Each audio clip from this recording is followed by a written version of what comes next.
I sent it. I sent it.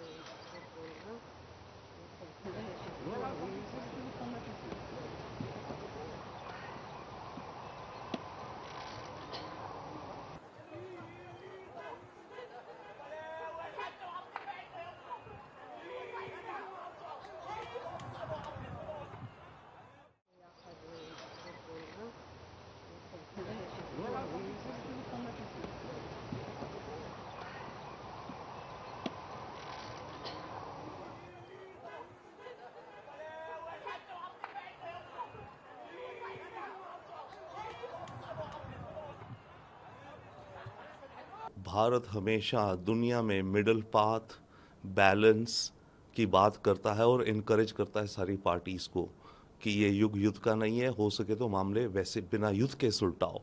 परंतु हाँ, देश जा रहे हैं युद्धों में। अब ये जो हो रहा है इसमें भारत के लिए कई मायनों में चिंता का विषय भी है। एक तो ऑब्वियसली है कि न्यूक्लियर इनकी फैसिलिटीज़ पे जो अटैक हो रहा है ईरान की, अभी कितना डैमेज हुआ कह नहीं सकते। अगर ये ज़्यादा बढ़ेगा तो फिर पूरे वेस्ट एशिया में ये कॉन्फ्लिक्ट फैल सकता है, क्योंकि ईरान भी कुछ ना कुछ तो बड़ा अटैक करेगा और उसका नुकसान एक ये भी होगा।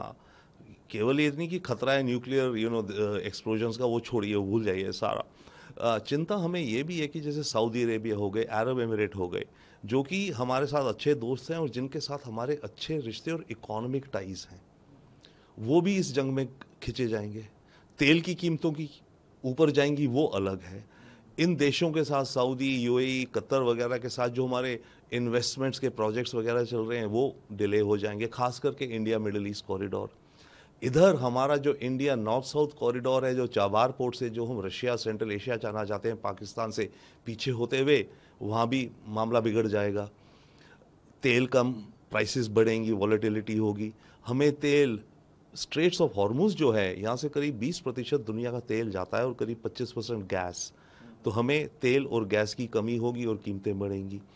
इन सब चीज़ों को लेकर डेफिनेटली कंसर्न। और सबसे अहम तो ये है कि हमारे भारतवासी डायस्पोरा जो है इस इलाके में बहुत सारे रहते हैं, उनकी इवैक्यूएशन के लिए ऑब्वियसली हमारी मंत्रालय, हमारी मिनिस्ट्री, एम्बेसी ऑलरेडी रेडी हो गई हैं, हमारे सारे मिशंस पर। वो भी ये काम आ जाएगा करने को, एक चैलेंज की इवैक्यूएशंस वगैरह करें।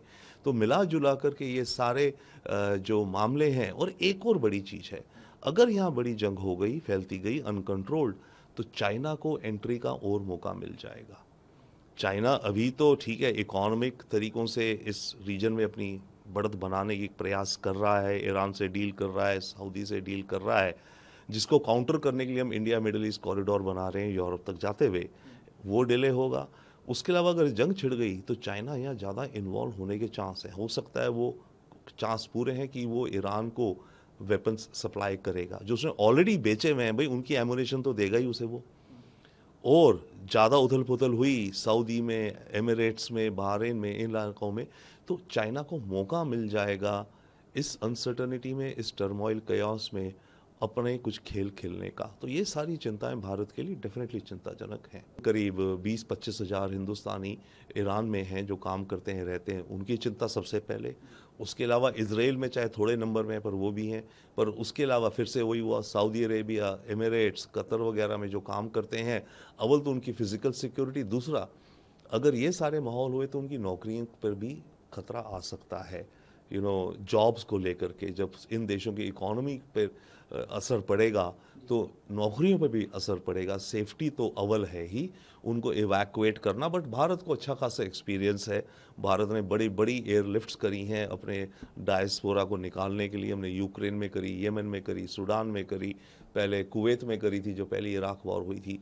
तो उसका हमें बहुत अच्छा एक्सपीरियंस, एक्सपर्टीज़ है। हमने तो बल्कि दूसरे देशों की मदद करी, परंतु यस, हमारे नागरिक सबसे पहले, और उनको लेके भारत आई थिंक पूरी तैयारी में है।